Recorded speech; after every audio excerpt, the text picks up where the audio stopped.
productivity growth on a compound annual basis over 10 years is 0.1%. That is an unmitigated disaster.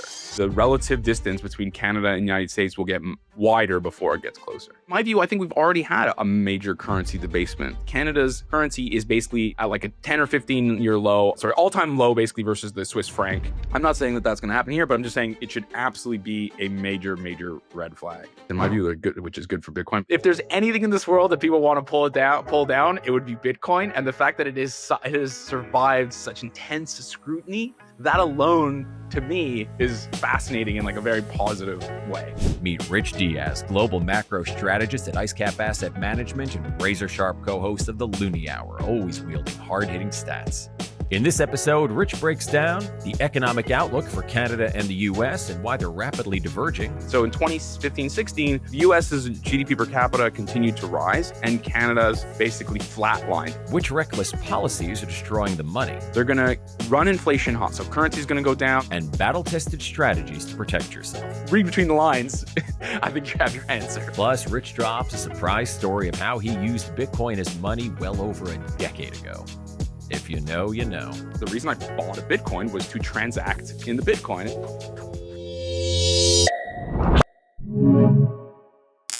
All right, Richard, thank you very much for joining us today. We have a big audience here, Americans and Canadians, and since Nathan and I represent each of the two countries, I thought we'd start off talking about a bit of a comparison because the USA and Canada have diverged economically in recent years. So I'd like to know if you could tell me why a Canadian team hasn't won the Stanley Cup since 1993. Oh my God, this is very important and something I think about a lot. I think part of it is luck, I'd say. I think part of it is, squandering talent in the form of not finding a bloody goalie for Connor McDavid. I think a little bit has to do with taxes. I think people make way too much of that. Not to get into the weeds, but you're only taxed in the city that you play or the jurisdiction you play. And so the actual tax base is much lower. Plus there's all kinds of accounting trickery that rich people get to abuse. That I think is overlooked, but I think mostly it's just luck. I think that's and also let's be honest, we had it for the Canadians. Like Montreal Canadiens won 5 years in a row, Edmonton 4 years out of 5. But yeah, we had a good run 30 years ago.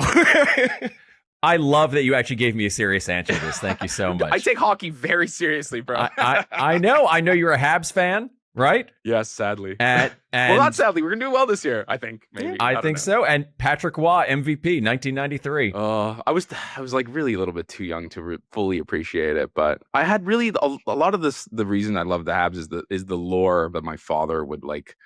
My father was an immigrant to Canada. And, what do you do when you come here? It used to be that you would just like get fully engaged into the hockey culture. And he did. He just ate it, and he fell in love with Ken Dryden, who just recently died, who's like a scholar and an athlete, which really appealed to my dad, and obviously Guy Lafleur, and so that's really where it comes from. I love it. Thank you, Rich. Thank you for your fantastic answer on the two. I actually never considered the tax implications as well, too, because I was thinking like it's capped in terms of amount, so it's going to be the same across the board, but there's tons of other things that are necessarily feeding into it. Continuing with that idea, kind of U.S. versus Canada, to Gary's point, we really seem to have diverged maybe the last decade, last 15 years or so. Their GDP growth is outshining us right now, and particularly I was looking on a per capita basis. It was 85,000 USD per capita for GDP in the U.S. compared to 58 in Canada. So we're poorer comparatively. Our household debt is much higher. And then even I saw Steve threw up a chart of investment in industrial machinery and equipment. They're continuing to invest in their industrial base where we actually have declined quite a bit here. So even just to start us off, that 30,000 foot view, what is your current kind of macro outlook for the US? And then how does that differ from what you view for Canada at the moment? Sure. So just to give you a little bit of background, Canada's always been a bit poorer. So it's not, so the gap between them being richer or poorer, to me, that's not necessarily an issue. It's a function of history. It's a function of all kinds of different things.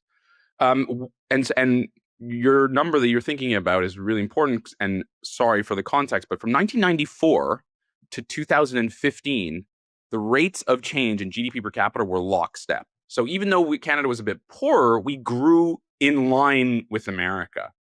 So that's good, right? So it's okay being poor as long as your growth is consistent. And that meant, and then that was through cycles as well. So during recession, blah, blah, blah, recovery. And we basically massively diverged in 2015, 2016. And that's where it's been a really kind of glaring issue. And so in 2015, 16, the the US's GDP per capita continued to rise and Canada's basically flatlined. And it's effectively been flat ever since. In fact, if you compare 38 countries in the OECD, Canada has the second worst growth of all those countries per capita in real terms, only beating out Luxembourg, which is like not really a country. No offense to the people, all the listeners from Luxembourg. Luxembourg. And so that's like a scathing indictment on our industrial policy. In my view, our fiscal, our government's, decisions to allocate and otherwise try to crush other industries. And then as well, in my view, also that the monetary policy is absolutely to blame. What do we go from here? I think the U.S. is just an extremely dynamic, large and extremely dynamic country. I think we often make the mistake of thinking about it as some homogenous blob, both from a political perspective as well as an industrial perspective. I mean, they have all kinds of different pockets of intense and really strong industrial activity. They, as well as sort of the financial hub of New York, they've got the tech in the West. They've got intense agricultural stuff in the middle. They have budding new areas of economic growth in Florida as everybody's sort of escaping to the commies of the North. No, I'm joking, but I know quite a few that have moved to Florida now. It's surprising. That's a real thing. They're all by going the to way. Florida. Yeah. There's some really intense charts on the U.S. Central bank websites that demonstrate that. And then you've got places that people don't think of as high tech industrial hubs like Texas, which are extremely rich and do all kinds of very, very high tech manufacturing. In Canada, we've had basically a government that hates the most important export that we do in Canada. So that's energy, oil and gas specifically. Hockey players? Yeah, excuse me, and hockey players. And so we've had a complete opposite in Canada. We've the thing about the US is that I would say it's just but besides being dynamic, there's so much state power, and then in Canada we have disparate. It's weird. I don't think we're organized in the same way. And one of the ways that we can really exposed how disorganized we are is the fact that there, up until about 5 minutes ago, massive intra-provincial trade barriers was seen as somehow okay. And so for people who may not know, there was basically a 2019 IMF paper that showed that the intra-provincial tariffs were equivalent to 21%. It was different for each province, but it basically ranged from 24 or whatever to 18, and so the average was 21. And then that same province, let's say Ontario and some equivalent state that was next door, was 3%. And until Donald Trump basically started trolling Justin Trudeau, no one seemed to care about that. But that is fundamental to how we act as a country, and I think is one of the reasons, among many, why we've been really left behind. Then I could go on to energy and etc., but maybe I've lost the plot of your question. No, it's quite interesting. I'm actually, just to tease that out quickly before I kind of go further into the subject, is what is the rationale or justification for having trade barriers between provinces? Because it seems completely like shooting yourself in your foot to me, but maybe I'm just too much of a libertarian anarchist. I mean, I don't really know. I think a lot of these things are sort of legacy issues from the way that Canada was formed. So like, in the United States, you had the Revolution, US versus, then you had the Manifest Destiny, which is a bit of a joke, but it is kind of interesting where you had the 13 colonies and they tacked on more stuff and tacked on. In Canada, you had British colony, British Columbia in the West. You had Upper and Lower Canada, as it was called. And in many real senses, they were sort of individuals that were sort of connected by John A. Macdonald via the Canadian Pacific Railway. And the Federation, rather than sort of the United States, is, I think, really at the heart of why all these things are issues. I think also, sometimes things that are grandfathered in are good. And I think sometimes things that are grandfathered in are bad. And there's been never really any impetus or political will or courage to like attack head on the real sort of straitjacket that we are from an economic perspective. I think there's also just boring answers like unions and political clientelism, if that's a word, where people are just captured and have no real incentive. In fact, they are incentivized to keep the game going. You know what I mean? Like, why shouldn't a nurse be able to work in all the provinces? Or does it really make sense that we have a securities, like in the US, for example, in my world, there's something like, you have a Securities and Exchange Commission, United States. In Canada, we have 10 equity market capital market regulators. They're provincial? I didn't realize that. That's stupid. Long ago, someone should have said, okay, kids, like, first of all, our equity market's not that big. Second of all, we really should just have one regulator for, I don't know, some stock on a market somewhere. And then, of course, there's the language question, which I think is always an issue in Quebec, which is, in my view, just used. No one actually wants to separate. What they want to do is they want to use the separation question as a hammer to extract concessions from the rest of the country, just like Alberta will with oil eventually, if they haven't already started. And so I think you've got all these different things, and then the reality is we frankly become complacent because we live above one of the biggest empires to ever exist. And that's what the US is, an empire, just like China is an empire or whatever. And so we've never really had to deal with these questions until right now. And frankly, I don't think the leadership in our country is really primed to address any of that stuff. But I think that's one of the reasons. I don't know. Sorry, that was a bit sort of a rambling question because I don't think I fully know the answer. It's very interesting. You almost get the sense of like it's regulatory capture and just old vestigial parts from a country that was kind of haphazardly kind of glued together there. I'm curious in your view. So if we go specifically kind of to just even the short to medium term outlook for both economies, I feel like there's still trouble on the horizon, but perhaps I'm just spending way too much time in like financial Twitter and Bitcoin Twitter. Do you foresee any sort of major recession in either country, and will their kind of outlook differ in some way? Like, is it possible that Canada goes down a bad path right now, but the US is totally fine? And I did also want to just toss in there another piece of information. In your view, this is one thing that has my attention. In your view, how much of the public sector employment in Canada as compared to the US factors into both the reason we're not maybe as productive and also why people are maybe invested in the existing system? So I'll answer the last question first. Yes. Okay. So Canada's public sector employment is 21.7% of total employment, which is a 30-year high. This is at the exact same time as non-business sector productivity is at a 10-year low. There's other ways to split out your quote-unquote public sector employment. There's something called public administration. If you look at the labor force survey data that splits everything out. So public administration is people who like literally work as bureaucrats effectively, because in Canada, education would be considered public sector and whatever. And so let's say healthcare. And that is also at a 30-odd year high. So 1995 or anyway, whatever. It's a long time. And so in my view, that is 100% of part, 100% of the, not, excuse me, that is one major reason why we're having issues with public sector and why people continue to vote. People, show me an incentive and I'll show you a result. Obviously, you're not going to vote for the party that's going to fire you from your cushy job with a full pension and that you don't have to go to the office and don't work, on and on and on. I mean, those to me, that's patently obvious. Respect to the US's recession, I think people are always calling for a recession. And I think fundamentally, I think people who are bearish. Sorry, let me step back. In my industry, in the world of like global strategy, in a world of speaking to investors, in the world of speaking to clients, normally the people who are bearish sound smarter. Okay, full stop. This has been true for as long as I've been working in this business. If you went to somebody in 2015 and said, "I think the equity market, the tech industry is going to massively outperform for 10 years," everybody would be like, "Oh, that guy's an idiot." And then if you'd said, "Oh, tech industry is overvalued, it's good, there's a blow up coming," everybody be like, "That guy's very thoughtful." So I think that's as like a starting point, we need to appreciate that.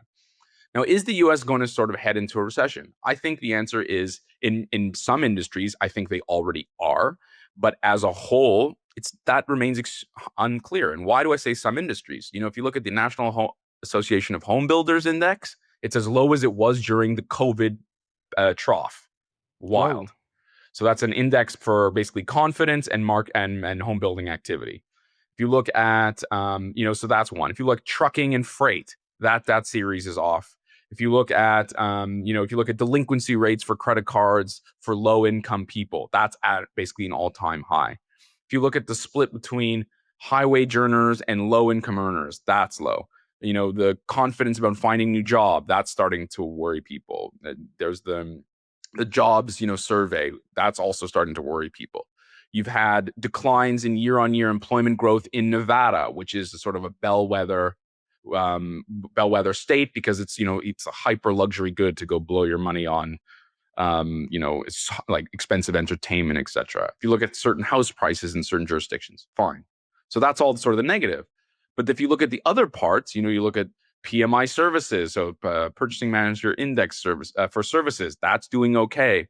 The Atlanta Fed, so there's 12 Federal Reserve branches. One of them is in Atlanta. They do lots of modeling, really good stuff. These people are apolitical. And you look at the GDP Now forecast, right, which is based on the most recent available data. That number is rising. Yeah, I saw that. I think I saw as high as like 3 something. So this is the problem with, I think, just saying the U.S. is going into recession. It's like, okay, sure, I could rattle off 10 things that look horrible, but there's a bunch of other stuff that doesn't look horrible. You're right, there is no real debt. The reality is that the top 10% of income earners in the United States account for 50% of all the retail spending. And what do rich people own? They own homes, which are largely either paid for or were refinanced at 3%, or they own stocks and equity. And what's the equity market doing? The equity market's at all-time highs. And so if rich people are going to continue to spend, it's tough to see where you're going to have a collapse in consumption. Consumption, 75% of the US GDP. So, and then the other part of GDP is often investment. So what is that? Investment in capital goods, industrial machinery and equipment, intellectual property products, like literally residential structures and housing and all that shit. And it's unclear where you're going to have like this severe collapse in economic activity come from. And so that's the part, it's easy to be doom and gloom, but when you start to look at the sort of the granularity that I believe an economy as complex as the United States deserves, it starts to get a little bit harder to just say, oh, they're screwed, it's over, blah, blah, blah. Not to mention you have a Federal Reserve that's under pressure to continue to cut rates, which is easy monetary policy. And on the cherry on top is you have a federal government that's running a massive, massive budget deficit, which is at the margin good for growth. Whether you agree or disagree is, in my view, irrelevant. It is supportive of growth. And so that's why when people say, oh, the US is in a recession, I was like, oh, okay, sure. But, I think it deserves much more nuance. I think for Canada, if I can go on. Yes, please. Yeah, for Canada, I think we've been in a recession for years. I think and then for all of the same reasons the U.S. is not. We have no investment in anything other than in intellectual property products. All the other sort of CapEx stuff is down. We have rising unemployment rate in the United States and falling participation rates unlike the U.S. where participation rates are lower, but they're steady. We have that GDP per capita number. We have zero productivity growth. So all of the GDP growth that we've seen over the last 3 or 4 years has basically been a function of literally just adding warm bodies to our economy. Our productivity growth on a compound annual basis over 10 years is 0.1%. That is an unmitigated disaster. We basically imported low-skilled, low-wage immigrants. And whereas we used to have extremely difficult and solid an immigration policy, which was high but good, we scrapped that for political reasons I will never fully appreciate. And we now import. Well, it's changed a little bit now, but for the last few years, I mean, we trebled our population growth via immigration of, in my view, the wrong labor mix. And by the way, that's the language that the Bank of Canada used. And so Canada is in a world of hurt. I mean, that's, and so I think that, and then we refuse to do the most obvious best thing to alleviate of that pressure, which is to lean into our natural resources. And so that's why I think the relative distance between Canada and the United States will get wider before it gets closer. Are you sick of the fiat-funded fast fashion that falls apart quicker than the dollar? You know, the cheap stuff made to drain your wallet one inferior product at a time? Stop it. There's a better way. Panties for Bitcoin is a family-oriented company built by Bitcoiners for Bitcoiners and held to that unbreakable Bitcoin standard. Certified made in Italy underwear that lasts as long as your metal backups. Guys, grab a couple pairs of those lightning boxers for yourself, the softest, most comfortable, durable pair you'll ever own, and surprise your lady with luxurious panties, bras, and thongs. No better way to spark those all-too-important Bitcoin conversations and spread adoption than attractive people in their underwear. Naturally, you can pay with Bitcoin, supporting the circular economy and building that parallel system. Simply scan the QR code or click the link in the description down below and head to pantiesforbitcoin.com and use promo code BTC Sessions to save 10%. Snag yours and share your love for Bitcoin in a new peer-to-peer way. Attention all freedom-loving Alberta Bitcoiners. Tired of the big six banks freezing funds, blocking transactions, or slamming your account shut without warning or explanation just for dipping into Bitcoin? Remember the Freedom Convoy debanking nightmare? The federal government has invoked the Emergencies Act. But don't let them control your money or erase your financial life. Join the pioneers over at Bow Valley Credit Union, a place run by freedom and sound money advocates. I bank there myself. They are the first and only traditional bank or credit union in Canada to directly integrate Bitcoin via their Bitcoin gateway. If you have to use dollars, why settle for a fiat-only account when you could seamlessly move in and out of Bitcoin? No hassle, no questions, no rehypothecation, no leverage. This isn't paper Bitcoin. Withdraw to self-custody at any time. Insured and auditable, it's perfect for adding Bitcoin to your corporate balance sheet. If you or your business is in Alberta, switch to your Bitcoin refuge at bowvalleycu.com. Scan the QR code or click the link below. Beautiful. I have so many more questions, but Gary, let me stop hogging the mic and let you jump in there. No, not at all. I mean, you've taught me so much about Canada that I didn't even know when you talked about, I didn't even realize there were these trade barriers between provinces. I had no clue. I guess I had a very different idea of Canada's history because, like you mentioned, here in the United States, we don't have that between states. And the United States was formed as these separate states. It used to be called these United States, emphasizing the differences between states. And then, they wrote the Constitution. They're like, oh, we're going to do this interstate commerce clause. You can't tax across borders anymore. So, we're done with that.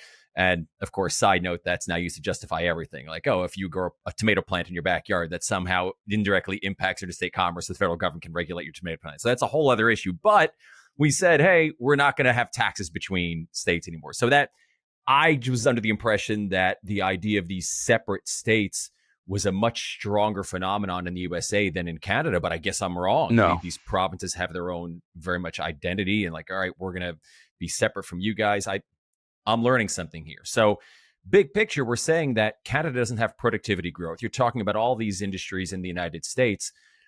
What would you say is an area of Canada for our Canadian listeners here, since we don't often directly talk to them here?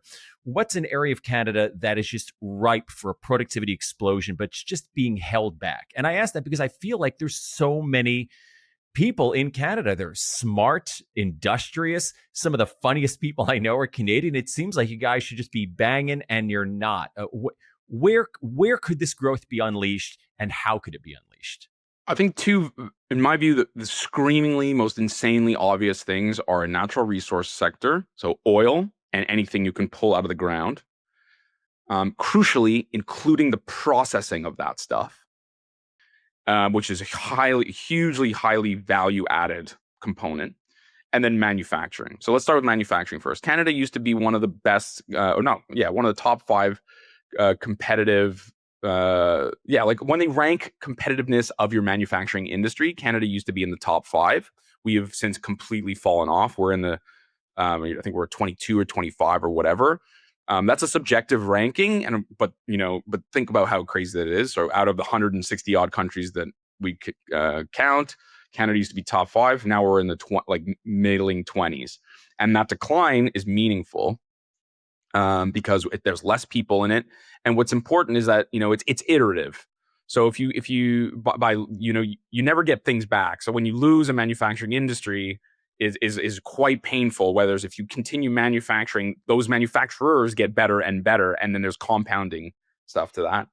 So that's the manufacturing thing. Like this idea that you can, a country that has such cheap energy, which is a huge input to lots and lots of manufacturing, and that is so big, should not stress and have an industrial policy that helps and caters to manufacturing. It has been a big mistake, and that's something I've gotten wrong in the past. Had you asked me 15 years ago, I would have said, it doesn't really matter. I've definitely come around on that. I'm not saying like manufacturing, like, trinkets, and stuff that you buy at like Dollarama. I mean, like, everything from chemicals, which is considered manufacturing, to, cars, and, like there's a lot of high tech, like satellites. I don't know what, what I mean? There's like loads and loads of very important manufacturing stuff that is very intense in respect to science and engineering, research and developing. It's not just, we're not just pressing out like, rubber duckies here. You know what I mean? This is very, very important. And you'll see other countries that have in the past done really, really well with respect to growth, having good jobs, etc. Germany, when it wasn't captured by stupid climate policy. Japan's of the world. China obviously thinks that manufacturing is extremely important. US has never really gotten rid of it, despite, the best efforts of some people, etc. And then the natural resources sector, to me, is just, it is insane and kind of obvious that people from a certain political party are willing to sacrifice the well-being of Canadians in order to meet some arbitrary climate goal. And I hope you guys don't get, shadow banned on YouTube for this, but that's ultimately what has happened.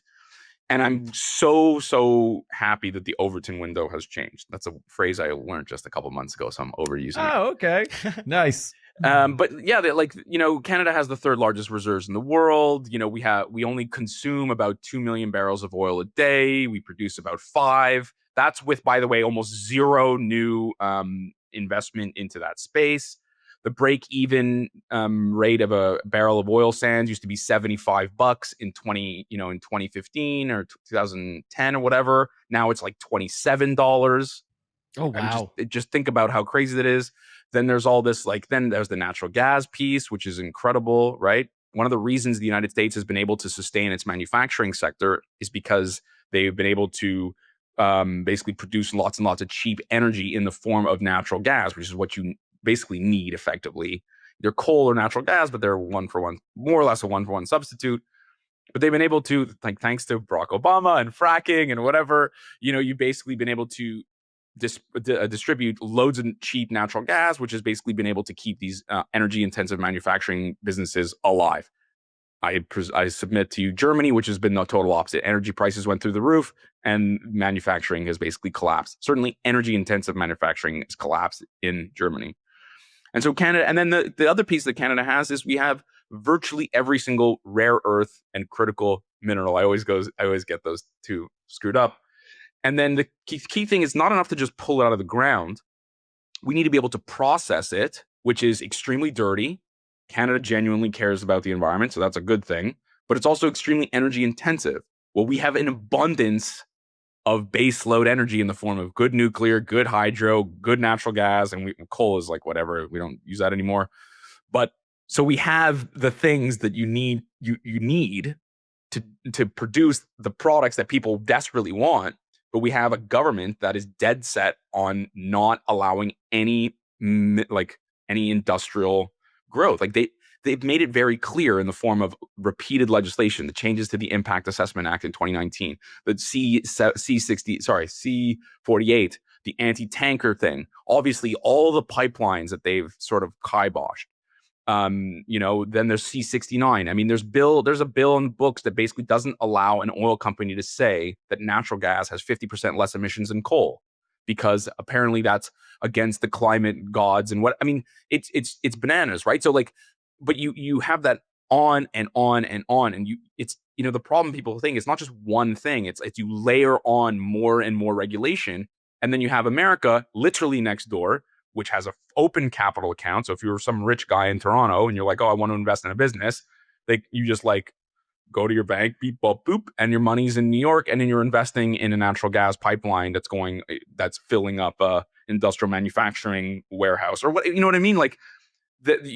Canada, you can have horrific policies But in a world of the free movement of capital, which it more or less is, you're competing against these other countries that aren't as stupid. And so what do you end up having? You have a massive outflow of direct capital investment. And that's exactly what's happened. We've had the record direct investment outflow out of Canada to mostly the United States. And it's not, and the joke is we also have record foreign direct investment, but our outflows are significantly outpacing the inflows. And so you're just that you've built a world where no one wants to build anything. You have zero help from the government. In fact, they're actively going against you. In part, that's related to the fact that lots of people work for the government, and so you have a society of rent seekers that's destroying the people who do things. I don't know if you ever read Ayn Rand's book, Atlas Shrugged, which is way too long, but is still really good, and it speaks a lot about the contrast between the people who do and the people who basically extract things from the people who do. In Canada, we're reaching a precipice, right? Because you can't have sustained collapses in GDP growth per capita and not have societal issues and not have crime go up and not have inflation be a problem and basically effectively run out of people's money. And we're nearing that event horizon, I think. I'm going to take that opportunity actually to jump right on. We recently had the Parliamentary Budget Officer basically scolding the government about their spending policies. Can you give us a little bit of information, what your take? I'm sure you saw the clip. Yeah. I'm curious your take on what's going on there, what happened, and the kind of fiscal outlook for Canada in particular as it relates to that. Because I largely agree. And the thing that I find kind of unfortunate, I'm not sure if you've ever read like Neil Howe's work in The Fourth Turning. Yeah, I've read. It's also too long. I agree with everything basically that you just laid out there, and especially after the last election with Mark Carney, it seems like there's not enough discomfort on the individual level to get them to reassess their base assumptions and maybe take us in a different direction, which means I'm looking at Canada having more pain on the horizon until we figure out that we've got to change. It really is almost like a mental shift of what we are and what we do with our resources. So anything on kind of that, how bad things might actually get, and then the recent Parliamentary Budget Officer. Sure. So I agree with you right off the top. I think Canada will because Canadians will need, I'm sorry to say this is very bad, I'm very patriotic.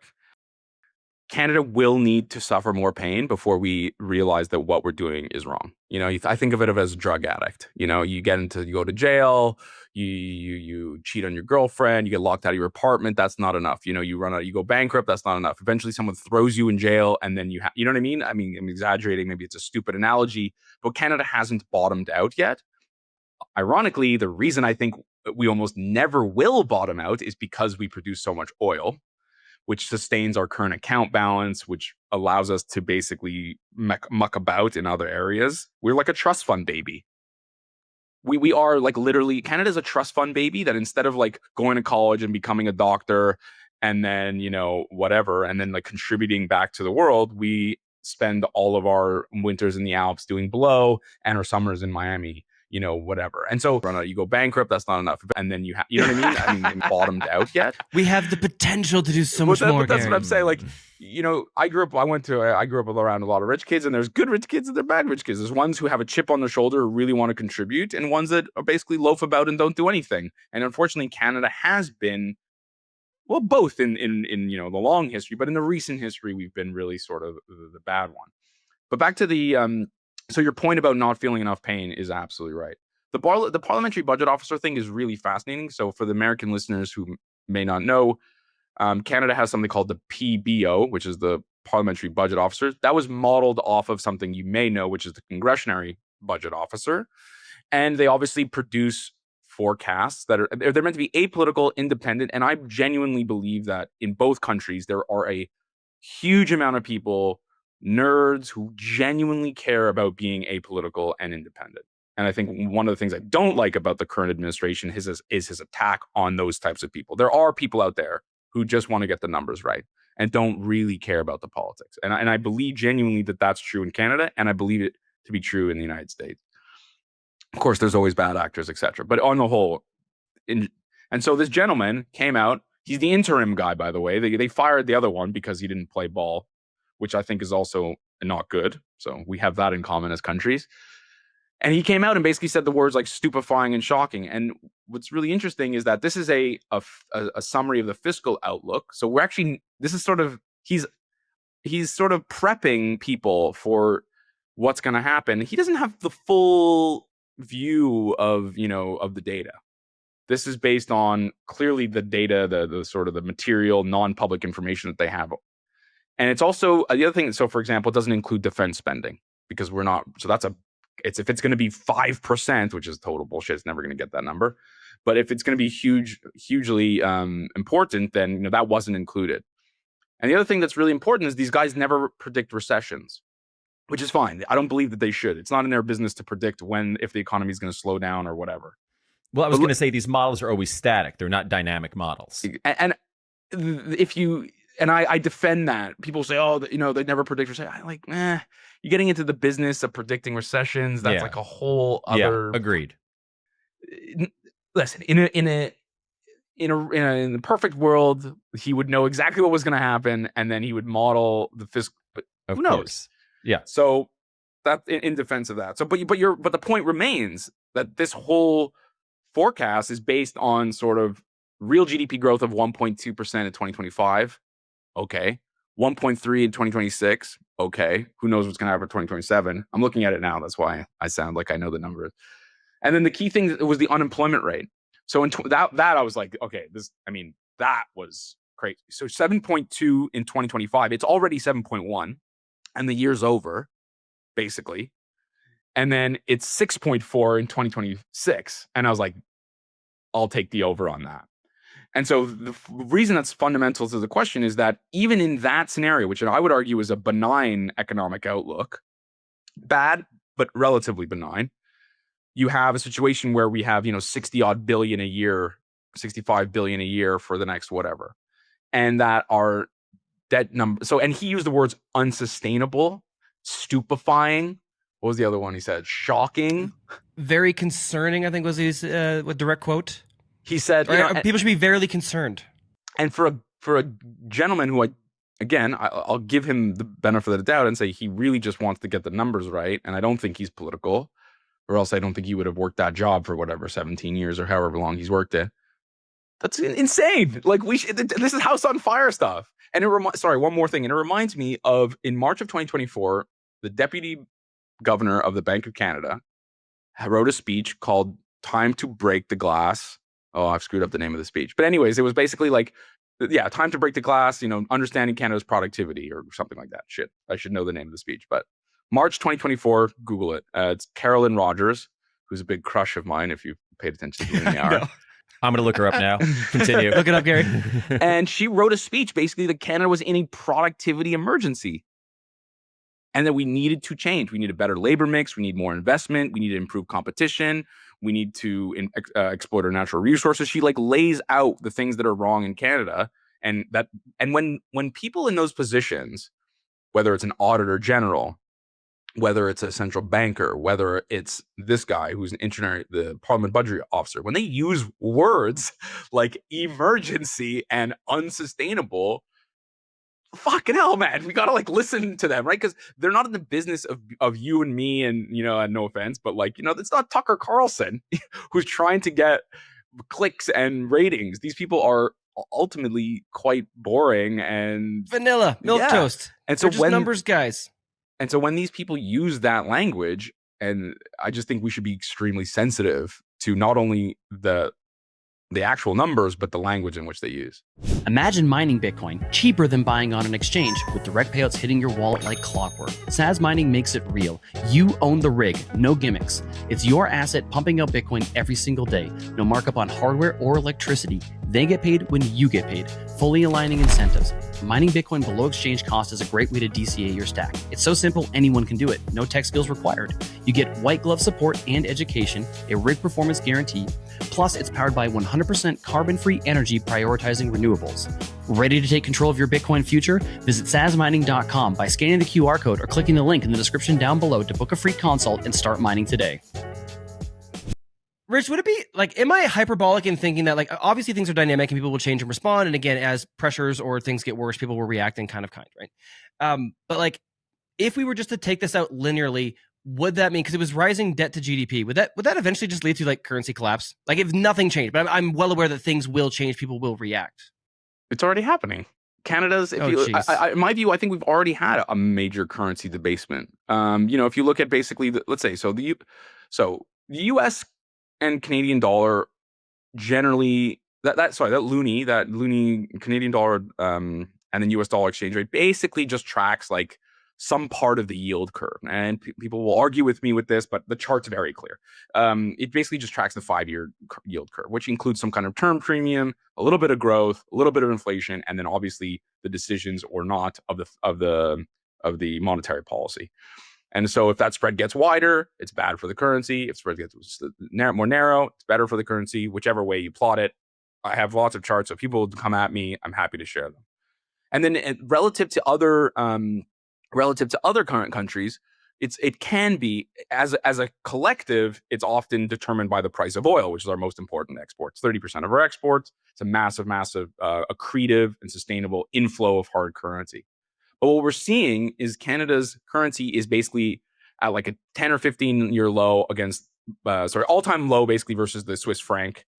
It's like a 10 year low against the pound, euro. Yeah, I mean, yen not, because the yen has basically systematically devalued their currency over the last 10 years, but like across loads of major currencies, the Canadian dollar continues to weaken.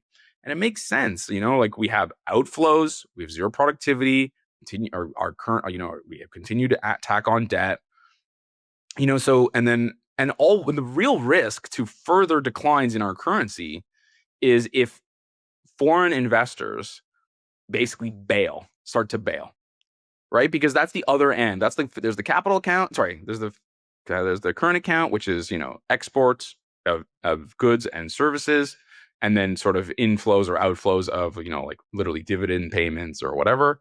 And there's the capital account, which sort of funds that inflow or outflow. So the US has a major current account deficit, but it has a major financial capital account inflow. People want to buy Apple stock, right? As a stupid example.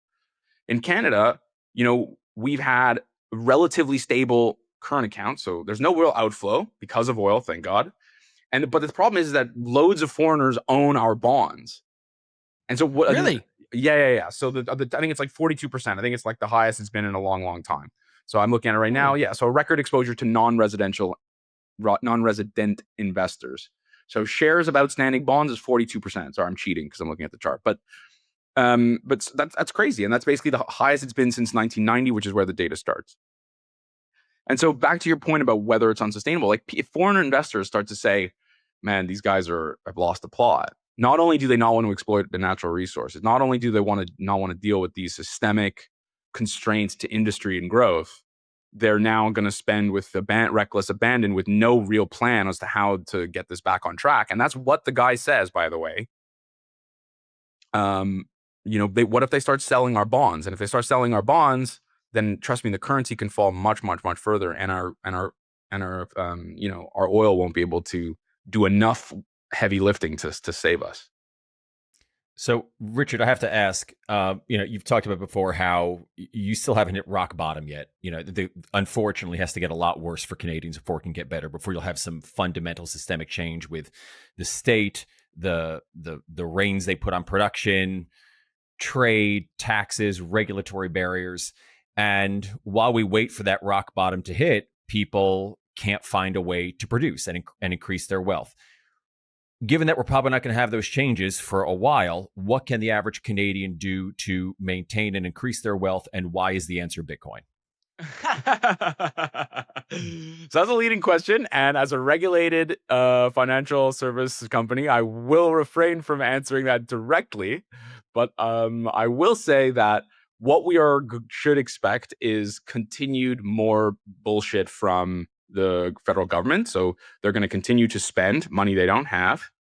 And in my view, the Central Bank of Canada will facilitate that reckless behavior. And so if you read between the lines, I think you have your answer. quickly on that point too, we haven't seen the budget yet, which comes out for Canada November 4th. Do you have any thoughts on where you expect that to be? It's basically just like, what's the deficit going to be? I think it'll be, well, right now they're projecting 60, 65 or whatever. I think it'll be in the 70s. Oh, geez. Yeah. Okay. Which No, is fair like enough. 50 odd, almost the 60 or 70% higher than when that lady Krista Freeland quit in disgust because she refused to present a budget deficit because it was hollowing out the coffers, and the future generations would be saddled with this debt and blah blah blah. And then she turned around and then joined Mark Carney's team, and then like. But anyway, I don't know. I try not to get into that. They're all parasites. Ayn Rand got it right. Yeah, I don't want to get myself into a lather. But back to your point about the Bitcoin thing, I just think the screwed up thing is like only relatively wealthy people can buy assets to defend their purchasing power. So for as much as we might encourage people to buy this or buy that, the reality is a big chunk of our society has no extra income. And so even if they wanted to do what you suggest, Gary, it's not clear that they have anything left over after they've paid for like rent, the utilities, food, the kids' school or soccer practice and gasoline or whatever. And that's what's so fucked up about having a wholesale devaluing of your currency, right? Because I don't think necessarily gold is more expensive or that houses are more expensive or that Bitcoin is more expensive. I think that the value of the currency is worth less. And so if you have a person who's making good money, who's a lawyer or a doctor, who's got an extra $20,000 a year, or 50 or 100 or whatever it is at the end of the year to kick into an asset, then sure, I get it. You want to defend your purchasing power, whatever. But the problem is that so much of our society is not in that position. And they depend, in my view, on central bankers and the government to be prudent with their purchasing power of the currency, to maintain inflation at least below, ideally, the wage growth. And that's what's so fucked up about what someone like, our Lord and Savior Mark Carney is doing, and is that, and then in my view, his enabler, Tiff Macklem, which is by running massive budget deficits. You're not going to, I refuse to believe any of it will, well, I'm dubious as to the improvements of productivity you will get from it. They're going to run inflation hot. So currency is going to go down. They're going to run inflation hot. They're going to they have cut short-term interest rates below inflation and negative in real interest rates. In my view, they're good, which is good for Bitcoin. But anyway, you know what I mean? And so you have a situation where you're going to have continued debasement of the currency, and a person who's in a position to defend their purchasing power, great. God love them. Go, like, vai com Deus, as they say in Portuguese. Go with God, But everybody else, and there's a lot of us, or not us, but everybody else, they're going to be screwed. They have no option. And that's why I rail against these kinds of policies, because it sounds great. We're going to keep this product. We're going to keep this service. No one ever has to, but there are meaningful longer term impacts to this recklessness and profligacy that I think is difficult for people to sort of conceptualize. And that's why I think you ultimately need more pain. You need unemployment rates to get higher and for people to go, whoa, this is not okay. Whereas right now we're in this like weird sweet spot where people are still blaming Donald Trump for all of Canada's problems. But that's demonstrably not true. Like, yeah, he's a jerk. He probably shouldn't have tweeted that we're going to be the 51st state. I get it. But all these systemic problems were here long before he showed up. And if he were to be vaporized tomorrow, they would and turned around and tweeted that we love Canada's sovereignty. Justin Trudeau's my best friend. I love Canada. None of the problems would disappear. And so that's this issue. So that's the problem I think Canada really has. Like, we're blaming the wrong people for the problems we're getting. And until we sort of look inward, it's going to get worse, in my view. Note, Bitcoin Mentor does not advocate that Donald Trump or anybody else be vaporized. I meant as a philosophy. Like, I meant, I meant if he like starts tweeting that he like loves Canada and he'll, you know what I mean? And all the tariffs are going to go down. Okay, sure. You might have a pop in investment, right? it's not going to deal with the trade barriers. It's not going to deal with productivity growth. It's not going to deal with public sector employment being at 30-year high. It's not going to deal with the tax take, by the way. We didn't talk about that. The federal tax take as a percentage of GDP is the highest it's been in 30 years. It's not going to deal with productivity growth, which was an emergency before Donald Trump even got elected, right? March of 2024, when my love Carolyn Rogers wrote that speech, was before Donald Trump got elected, and she was saying it was a productivity emergency. So none of those things, will be taken care of, and that's the issue I think we're really, really going to have. No, I completely agree. I was just gonna say, but I do disagree with the one point. I think if Donald Trump did tweet out or post on Truth Social that he absolutely loves Mark Carney, that might improve the situation. Because if he starts loving Mark Carney and Tiff, they might be ousted pretty damn fast. Okay, touche. You got me there. But I do want to push back slightly on a point you made, which I agree with to an extent, where you said, a lot of people are living paycheck to paycheck and they can't afford to put money aside. And sitting here and I'm doing fine. Like, I don't have that worry. So I don't want to sound dismissive of it. But at the same time, I have a good friend of mine who does live paycheck to paycheck. He works over in Home Depot, really good guy, long-term friend. And he is managing to put away, $10, $20 a week, putting it into Bitcoin. Fair. And just saving. Is it going to make a difference in his life in the next year or 5 years or even 10 years? Maybe jury's 10, out. But jury's out. But if you are young enough where you can plan long term, yeah, I think it would make a difference. And I think, since this is a Bitcoin show, I do want to touch on it briefly. One of the things that I encounter with people a lot is that people still are under the impression that Bitcoin's $110,000. Where am I going to come up with $110,000? And obviously, you don't need to buy a whole Bitcoin. You can just here's $5 I can put into it.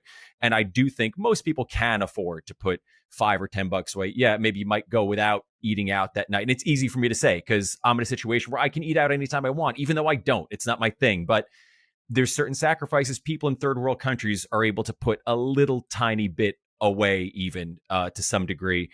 Again, I don't want to sound dismissive. There's a lot of people in really rough shape where it's not going to make a difference in their life in the next year or 5 years or whatever. But in long term, thinking about yourself, 10, 15 years from now, future generations, yeah, it could make a difference. I think you're right. You're right. I didn't mean to be so sort of cavalier in my language. I think you're right in the sense that you should always be saving, and I think the people who are on the lower socioeconomic probably need that to hear that the most. That there is an opportunity, that there is hope, that they don't. That it's not that they should just give up. And so you're right. I'm happy that you checked me on that. Well, good. As long as you apologize, fine. We can continue. He's Canadian. Of course he was going to. Of course. And, it's funny you were saying about before, your Canadian budget office person who was just like, this is, what was the language he used? Dude, he literally used the word. I have my list here. Stupefying, right? Stupefying. And what's funny is he even checked himself in French because he's like, is it all these committee presentations are dubbed, obviously, which is because we have two official languages, which is, by the way, something I think is great. And he's like, he looked over because, there's the people you're speaking to, which is in front. And then there's like the translators on the right or left. And he's like, I just want to make sure we got the translation correct. Canadian budget office because en français, c'est le même mot. It's the same word, stupéfiant. And he's like, I think you got it right. Because I was going to say, for somebody who is just trying to be, I don't mean it in the pejorative sense, a bureaucrat, trying to just get the numbers right, who's also Canadian. He might as well just been saying the sky is falling, the second coming is here, the seas are boiling. If a Canadian is going to use a word like stupefying, like forget he used the word. And what's ironic, I mean, I don't know, you guys don't have this, or maybe you do, I don't know. In Canada, like our whole media class is captured. The joke that Donald Trump said, like, he could go down Fifth Avenue and do whatever it is to somebody.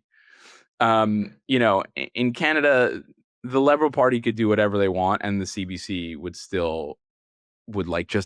they're sick of from my view, it's an absolute outrage, but it is true. And so when he came out and said that, they were just like, they're downplaying. They're like, he didn't really mean, this is my interpretation, but they're like, they didn't really mean unsustainable. He meant like unsustainable. You know what I mean? I'm just like, they're doing so much heavy lifting instead of just admitting that we are going down the wrong track and that it's time to at least be a little bit more reflective in what's going on and why. It was amazing.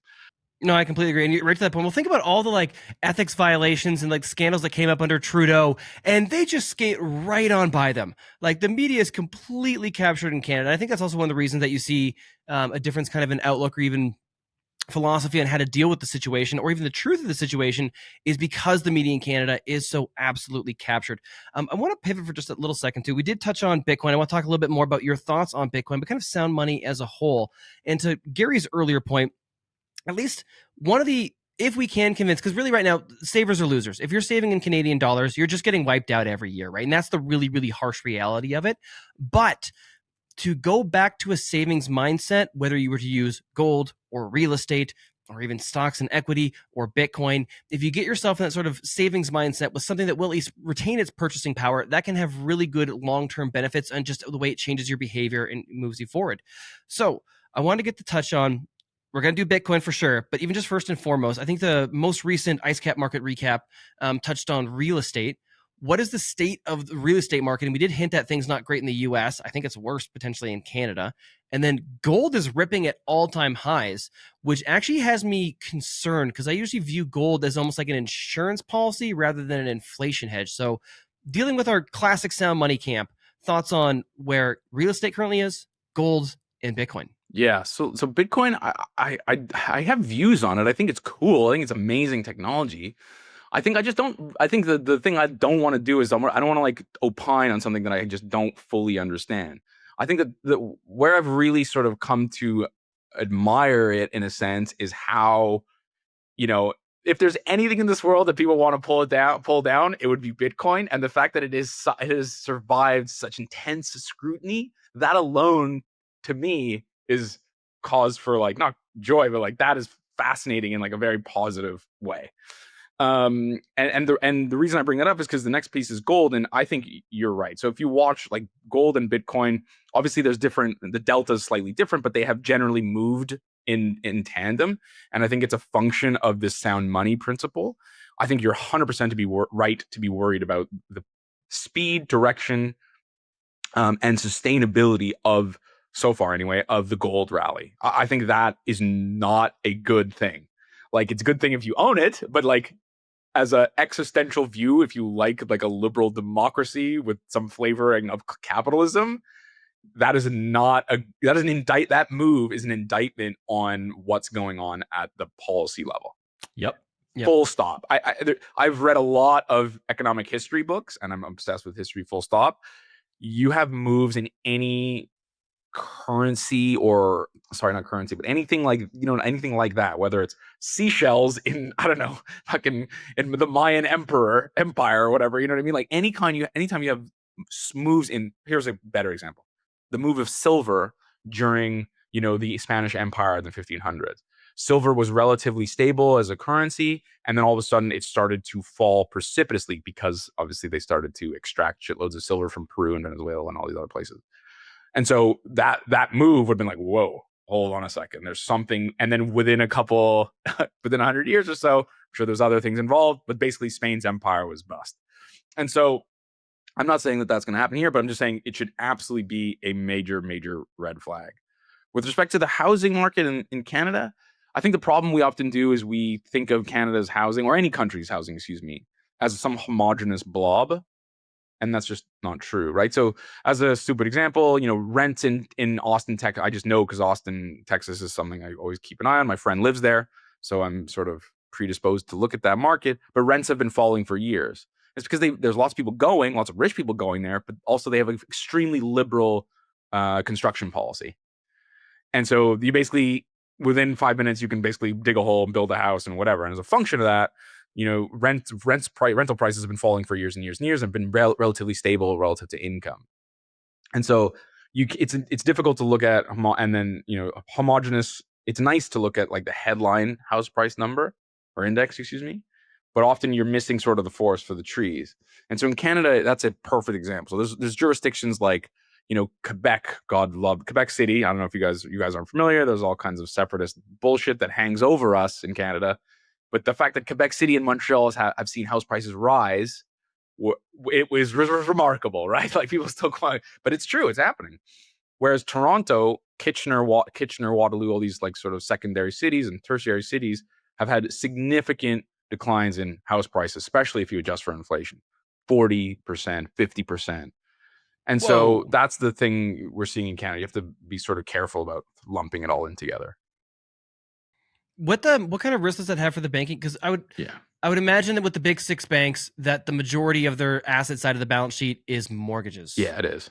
It is. But so that's like the $1 million question. And there are two, I think, two different camps in for this argument. Lots of the other stuff I'm like 100% sure I'm right about. This is one where I think is very tricky to get your head around. Like there are people so there's like secondary, there's like the primary lenders, the big six banks, and then there's the whole suite of secondary lenders. The argument is that if Canada's housing prices in those specific areas continue to fall. So Toronto, there's a huge problem with condos. All these dog crate condos were built with impunity. They turned off the taps of immigration, and now these things that were selling at some ridiculous price with huge forecasts, good performers, etc. That's all sort of the floor is falling out from under those people. And the argument is that these big six banks having an enormous amount of exposure to those credits that are basically going to come bad. They're going to go bad. The issue is, I think that it's more about the secondary lender space and the degree to which those bigger markets, like, I don't know. I don't know the answer. I think that's the question. The question is, and we're going to find out. So there's one argument which says the big six lenders are just extremely well capitalized. They have a really good risk policies. They don't lend to this more speculative stuff. And to some degree, that's very true. There is a lot of home equity in lots of housing that people have, right? And then that same argument is like, oh, it's really the secondary lenders, and that we're seeing extreme amount of pain, and I think we're seeing much worse. You're already seeing gating. So what does that mean? It means like I invest in Gary's fund. Gary invests in all the speculative real estate stuff. Then I'm worried about that market. I say, Gary, can I please have my money back? Gary goes, I'd love to, but we're having a liquidity crunch. I can only give it to you in 6 months from now. The problem is when you have like 20 people, sorry to pick on you, Gary. The problem is when you have 20 people do that all at the same time, you can have a redemption, effectively a crisis of redemption, and then they lock up, right? So they need money to keep the business going. So they say, sorry, there was too many Richards out there. We're locking up our redemption for the next year or 6 months or whatever. It's effectively a bank run. Yeah, exactly. That's a good way to think about it. And then the other side of the argument is that the big six banks are in it also. They're hiding it. And so the truth is, I don't know where I sit on those arguments. I think they're very compelling on both sides, and frankly, I don't know enough about it. But we're gonna find out, because it always comes out. It will eventually always come out. No, 100%. Gary, I do have some more I want to get into, but before, did you have something you want to jump in with there? No, I know, Richard, I'd love to have you here all day. I know we're on a bit of a time crunch, Nathan. It's all right. I'm good. I don't know about you guys, but no. I mean, at least I got a little bit more for you. So, Rich, you and I are both going to be at the Canadian Bitcoin Conference coming up here on the 16th to the 18th. Looking forward to it. Because we're likely going to have a bit of a TradFi audience coming in and listening to this as well, too, they might share some of the questions or maybe knowledge gaps that you have around Bitcoin. So I might not be able to, Gary and I might not be able to, but just out of curiosity, is there anything regarding Bitcoin that's maybe still a bit of a black box or unknown for you that we can answer? Do you have any questions about it? And you very well might not. No, I do. I think my questions are mostly around like this is going to expose a profound ignorance on my part. We're judging you. Go ahead. My questions are really about like, how do I how do I do it? Like, I have a story for you. In 2011, oh my God, I'm so glad you asked. Can I come show you in Montreal? Sure. That'd be great. Like, how do I, like right now, if I wanted to buy like, I don't know, some nominal amount of Bitcoin, like, because I went in the reason this is important is that you guys will like the story. In 2011, I actually was living in London, and I had just moved there, and having never grown up in London, I was, let's say, it was difficult for me to acquire certain types of products that otherwise would be easy if you grew up in a city, if you know what I mean. Yes. So We're I talking actually about bought, tail, right? I bought, so believe it or not, I actually owned a Bitcoin in 2011. Oh my God, you Silk Road mother. Now you're getting, you've hit it. But what do you do with, the reason I wasn't the reason I bought a Bitcoin was to transact Yep. in the Bitcoin. And so people say, oh, you're Yep. so stupid. Blah. I was like, no, the whole point of Bitcoin is to transact in this thing. And so I went through the whole process, got a wallet, bought the Bitcoin, and exchanged that Bitcoin for goods and services via some nefarious website. And it worked out great. And it was fantastic. And then like 10 years later, I'm like looking around, and Bitcoin was like $100 or whatever it was in 2011. I don't know what number, but it was very. And so I mean, I hope my boss isn't getting me in trouble, but I basically smoked $100,000 worth of weed in like one sitting. Is what I'm trying to tell everybody. And a lot of very rich people right now. Yeah, and so, but the thing is, people say, "Oh, that was stupid. You should have never sold it." I was like, I don't know, man. Like it's supposed, like, to me, the point of a currency is not to just hold it in perpetuity to never ever transact in it. That maybe it has changed, but I don't know. And so, but when I did it back then, it seemed like a lot easier. And then I got involved with wallets, and I had a physical wallet, but then that became confusing. And so that's all this to say is A, I'm an idiot for smoking that much Bitcoin. Not at all. And B, that's the thing I have, I think, the most trouble with is just like getting started. How does one, if tomorrow I have $100 and I want to buy whatever, how do I do that? Well, 100%. Because I mean, it's like, for you, at least one side of this equation is easy, but I often say that it's everything that you don't know about money combined with everything that you don't know about computer science. And so for a lot of people, it's like drinking from a fire hose. And to the point of where it was before to where it is now, a lot of what all used to be in the Bitcoin client software has become specialized, and it branched off and been kind of divided out. And you have specific devices or specific like miners and nodes, and it's all become different pieces. But in terms of if someone was just getting started today, you can do it all very easily with your phone or your computer and just using what's called a hot wallet. It's just going to be a wallet, and they've got a ton of them that are great and super user friendly. They're not necessarily the best from like an educational standpoint because they're going to obfuscate a lot to the background. But you could grab something like Aqua Wallet off the Apple or Android Google App Store right now. You could head over to Bitcoin Well in Canada or Bull Bitcoin. In the US, you could hit up River and Strike. Basically, just got to find an exchange, which is going to act like basically you would think any sort of like Robinhood or any sort of exchange would work. And you just got to transfer in fiat. And from the receiver side, like sending an email, receiving an email is even easier than sending one. Your wallet will provide you with an address. You just got to give whoever's sending you Bitcoin that address, and that's it. And of course, BTC Sessions channel, we've got thousands of tutorials here for everyone to check out. btcsessions.ca/learn for that kind of beginner, intermediate, and advanced. But it's one of those things, like I'm sure you would even have this with your experience back in the day, buying goods and services from websites, that it's kind of like teaching someone how to work on a car as well too. It's a little bit easier to actually get under the hood. I can lecture here and I can show you. But if you're curious about Bitcoin, am genuinely. Just sign up for one of the exchanges. We got some great ones that are non-custodial in Canada. It can be like a fun Sunday project. You can go through one tutorial on just a mobile hot wallet from BTC Sessions, and you could have $100 in Bitcoin that day. Said and done, right? And from can there, I do this? Sorry to ask you a dumb question, but yeah. Can I do that like if I have a Canadian bank account? 100%. So for us, Rich, it actually gets really easy because we can use e-transfer as well too. So in terms of moving it to the exchange, you can e-transfer the exchange, then give them the put in the buy order for Bitcoin and give them the address, your Bitcoin wallet address that you want to send to. And I will happily sit down with you and get you set up while I'm in Montreal. I'll wait. I'll do it with you on the 18th or whatever, or 16th. Okay, beautiful. I will hold you to that. We will get you set up and onboarded on Bitcoin. I think you're absolutely going to love it. So both Gary and I have the podcast and the kind of content side, but we also work as consultants and educators directly in the space. And by the way, I'm seeing a ton of real estate investors from Ontario right now. That has been my bread and butter of a lot of my clients. But I can't wait to, I hope that I get to be there for this. Without revealing information, I have worked with people that work in, we'll just say the banking industry, that you would not expect to necessarily be interested in Bitcoin. And the moment that they saw the basically like doing their own wire transfer on a Sunday at 10 a.m., final settlement, they could move any amount of value that they wanted to.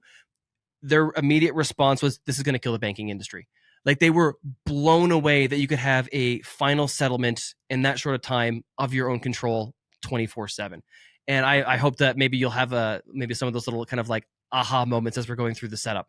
So that's the part I think is really we interviewed so on the Loonie Hour, forgive the plug, we interviewed a guy called Michael Nicoletos, who's like a really sharp cat, and he's like all over the whole stable coin universe, and he echoed what you were saying. So he's just a really smart hedge fund global macro guy, and he's like all over the stable coin thing, and that was like one of his main points was that has changed sort of it's going to put a lot of pressure on the banking sector. But I would just warn you, banks are nothing if not survivors. Agreed. I think we will have in like Bitcoin the worst banks. possible way. Of course. Yep. And to the point, your interview with Michael, funny. One of the things that stood out to me in that interview that he missed, and again, he's not a technologist, not necessarily deep in the space too, which we don't have to go into the details, but stable coins, you can even do them on the Bitcoin Lightning rails, which is unbelievably fast. And it means that rather than relying on a different chain that is less secure and less decentralized, you can actually have stable coins on top of Bitcoin rails as well, which is the most decentralized, the most secure network. I have no idea what you just said to me, but it sounds really smart. Basically, his case for stable coins, those can actually exist in the Bitcoin network as well too. Okay. Which means everything kind of funnels towards it. Okay, sure. I do want to in a brief moment piggyback on something Nathan said, because we're talking about using it as money, and initially Bitcoin is supposed to be peer-to-peer. I mean, that's how it was created. So Nathan gave you the option of going to Bull Bitcoin or any of the other exchanges and putting your money, getting an address, sending it to you. Totally great. Go for it. But if you know somebody with Bitcoin who's willing to sell you his Bitcoin, you could go to that person, hand him some cash or her, and that person will send you the Bitcoin to the little address that you have on your wallet. Nathan mentioned Aqua. There's Blue Wallet. There are very simple, easy apps to set up. You just punch a couple keys and all of a sudden you have your address there. It couldn't be simpler. The first Bitcoins I bought, not Bitcoins, but the first bit of Bitcoin I bought way back in the day, I bought peer-to-peer. I bought from somebody. I didn't go through a central exchange. So that's doable. And to one other thing you said, the idea of using currency, you should be used to buy and sell, exchange, not just to hold it. I totally get it. You said you're somebody who's very much into history. Have you yet read Seyfedin Ammus's The Bitcoin Standard? No, I probably should, though. It's a fantastic book. It's called The Bitcoin Standard. I'm going to give him a plug here. I'm a huge fan. And despite the name, he doesn't even get into talking about Bitcoin until about 3/4 of the way through. The book essentially is just a history of money. What makes something money? Why, as you said earlier, do some cultures decide that beads are going to be money, or seashells, or lambskin, or pieces of cloth, or silver, or giant rocks, or whatever? Very How cool. does this organically come about? And one of the arguments that Safe made is that money, before it gets to a medium of exchange, it first has to be a store of value.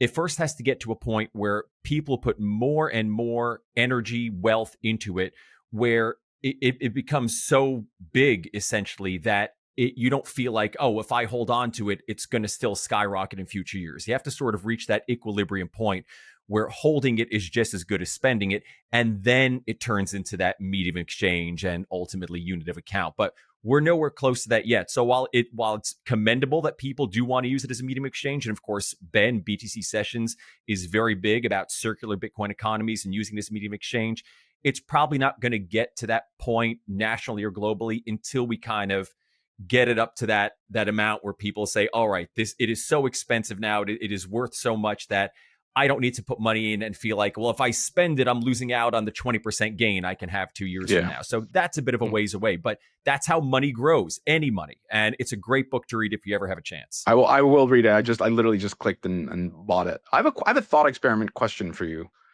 Yeah. If tomorrow, like globally, all central bankers and fiscal and governments basically decided, you know what, being super reckless is a bad idea. We are going to raise interest rates and we're going to run balanced budgets.